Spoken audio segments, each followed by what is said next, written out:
In the previous video, we talked about timers in general. We talked about the PIC micro timers specifically and the fact that we have 4 of those timers. And in that video, we went in very much detail on timer 0 and how, and then a little bit of a comparison with all the timers 1, 2, and 3. In this video, we want to focus on what would the code look like. If I want this timer to cause an interrupt after a certain amount of time, what are the specific things I got to do in a code? And I'm trying to keep this code really simple. I'm going to focus on timer 1 just to give you an example of using a different timer than timer 0. And also it's going to do something really simple. Every 2 seconds it's going to toggle a LED, not LED, but the toggle a port B bit. And that's all it's going to do. So, but in the context of that simple example, you will see which registers you have to set and how do you figure out what to write in the various control registers and the timer registers. So let's go ahead and focus on this one. Here's a sample code that is provided for us to take a look at. The first part of it is very standard stuff we've always done just to make sure the system is configured correctly. Really nice to have this include file so we don't have to remember where everything is. And then obviously you see that the reset, in case of a reset, when the power ons or anything, we're going to jump over here, and that's going to jump to start L, which is the beginning of the code. Okay, this is where all the initialization happens after reset. Okay, and then of course it looks like there is a high priority vector has defined. High priority interrupt vector has been defined, and when a high priority interrupt happens, it comes over here. In this particular case, we have not defined anything to be done for low priority. If you're, hopefully we've been careful, then that simply means that we do not need a low priority interrupt. If we do, then we got a bigger problem. And then finally, we are saying that in order to avoid overrunning these special locations, we're going to always start our actual code at location 20. So BTFS is going to be positioned look at 20 and then run down linearly from there. Okay, so that's basically the structure of the code as we get started. So let's go ahead and start from the beginning. The computer has been resetted, the power has just been turned on, so we're going to go to location 0, then we're going to jump to start L, and we're going to run down to start L, and it's going to look at that. What's going to happen here? Well, we're doing all the normal I/O clearing and I/O setting, just housekeeping, nothing exciting. We've seen that many times before. Here comes the interesting thing about the timer 1 initialization. So we have to enable all the peripheral interrupts. Notice that I just did once again that we are not enabling all interrupts, so no interrupt can occur until this global interrupt is set to 1, so that we leave that as a last thing, making sure everything is set up before we turn the interrupts on. But we'll take care of everything else. So we have the enable all peripheral interrupts right here, and then we do a timer 1 interrupt enable. So we go to this particular register PIER1 and set the bit corresponding to timer 1 enable interrupt. So enable that interrupt. We want it to be high priority, so we have to set the interrupt priority bit to high. And then we gotta, this is where we start talking about how long will this timer wait before an interrupt it tries to issue an interrupt. So as you can see, we are putting 58 hex 58 into T1 con, which binary equivalent would be right here. So what I've done is I've brought a copy of the T1 con description here, so we can kind of do a 1-to-1. So the most significant bit is 0, which says what? If it's 0, we're gonna do this in an 8-bit enable read write of 8-bit. That just, it doesn't mean, it's very careful. T1 timer 1 is always 16-bit. All this is saying is, do you want to read both those registers at the same time and keep the same value, or you want to be able to read each one of them individually? In our case, we're saying that's fine, just read them individually.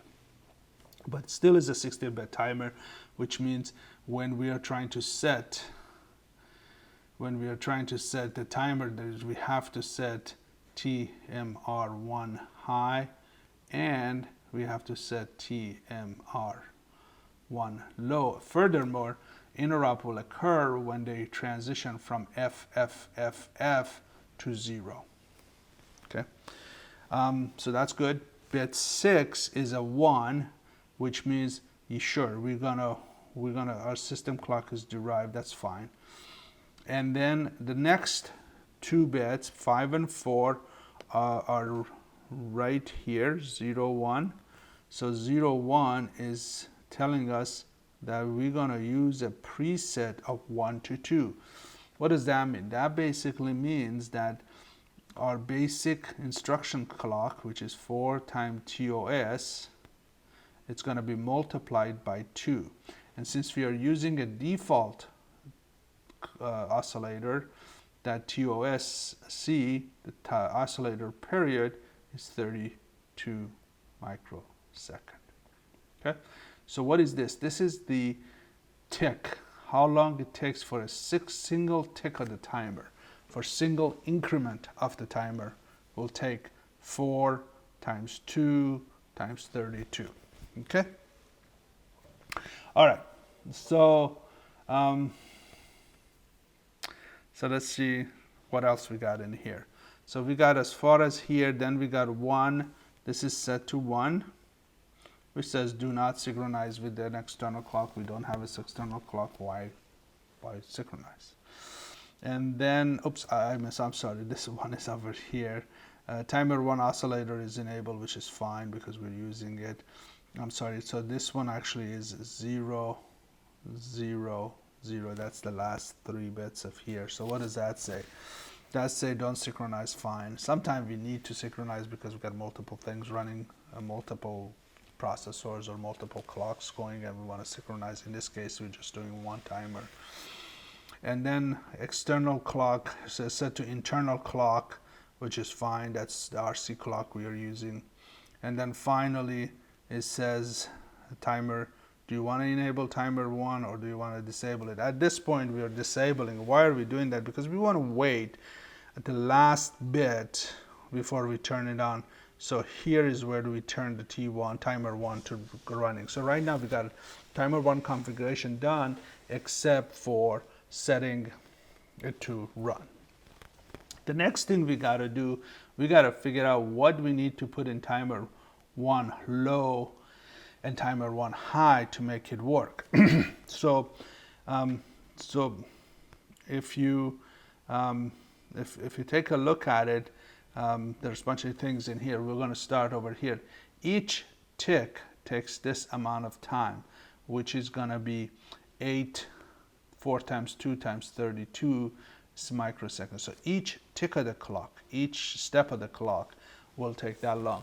We need 2 seconds, which means what? We got to take 2 seconds.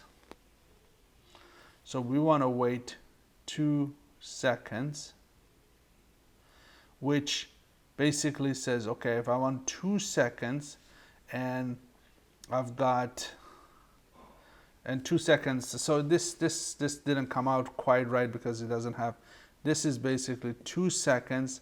Seconds is basically 10 to the power of 6. So we have to do this.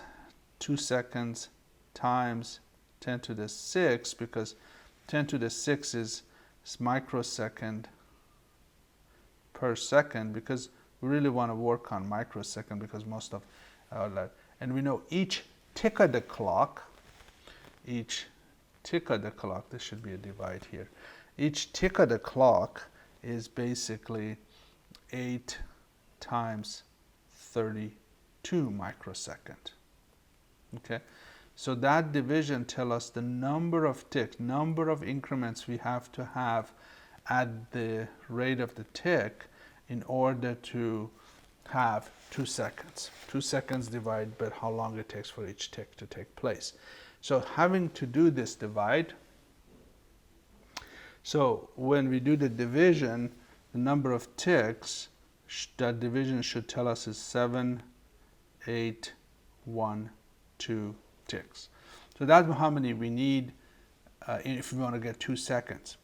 So now the question is, so that basically says I want that many increments, whatever I put in timer high and timer low, if I increment it by 1, I expect this to be 70810 until it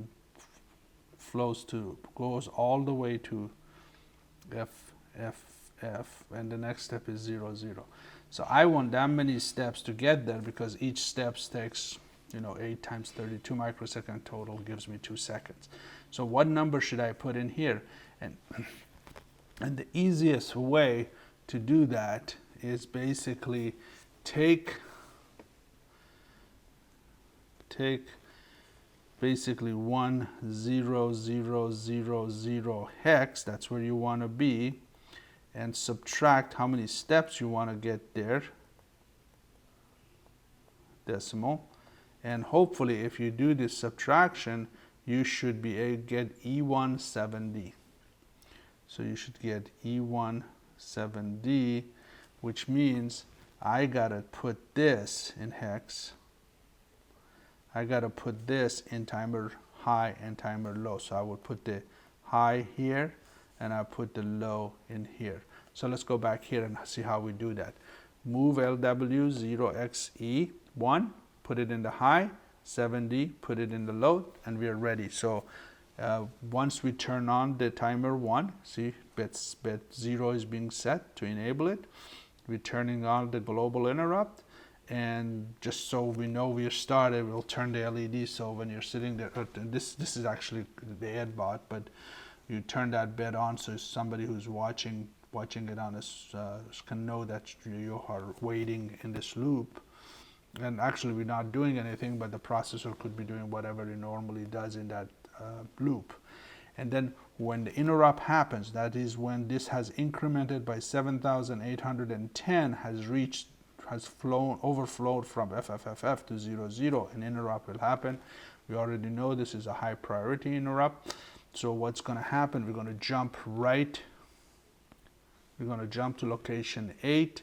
Location 8 is got to go to high priority, and we are here. So what is the first thing? The first thing we're going to do, since this code may expand to have other interrupts, we're going to check to see if interrupt 1 is the one has caused us. And how do we do that?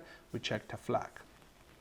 And if it is, if that is set, we will not skip. If it's not set, if that's not the interrupt, we return. We don't want to do anything. If timer 1 is the one that's causing the interrupt, you branch timer 1. The first thing you do is you disable your timer, because, I mean, in this case it's 2 seconds, so it shouldn't be really dangerous, but if it's a very short, 50 microsecond, then you may get another interrupt where you don't want it to get another interrupt. So the first thing you want to do is you want to disable the timer, do the job this interrupt was meant to do. In this case, is just toggling port B, bit 5 of port B, and then now we got to reset the timer, which is we got to because right now it's at 00. If you leave it there, it's going to take a long time before it overflows.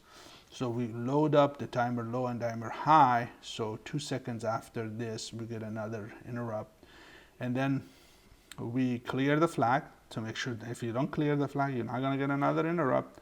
And then you enable the interrupt and return from interrupt, and the whole sequence starts over again. So that's pretty much it. You set up the timer for 2 seconds and you let it run, and that's it. So now the question is, let's kind of think through what is the minimum amount of time you can have an interrupt.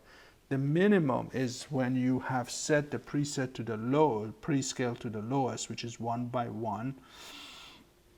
And so every tick of the clock, is only 8 times 32 microsecond, and I assume the smallest is when if you can wait one cycle, so it would be 8 times 32, which is 256 microseconds. So that's the smallest. What's the largest? Well, the largest would be if I set the prescale to 8. Okay, so that's gonna be 8 times 32 times 4 times 2 to the power of 16, because I can set it to timer low and high can set to 0. They're going to take a full scan from 0 all the way to FFF. So the longest amount of time you can wait is 2 to the power of 16 times prescale of 8 times 4 times TOS. That's the longest this timer can wait. Okay? So that brings us to the end of this example.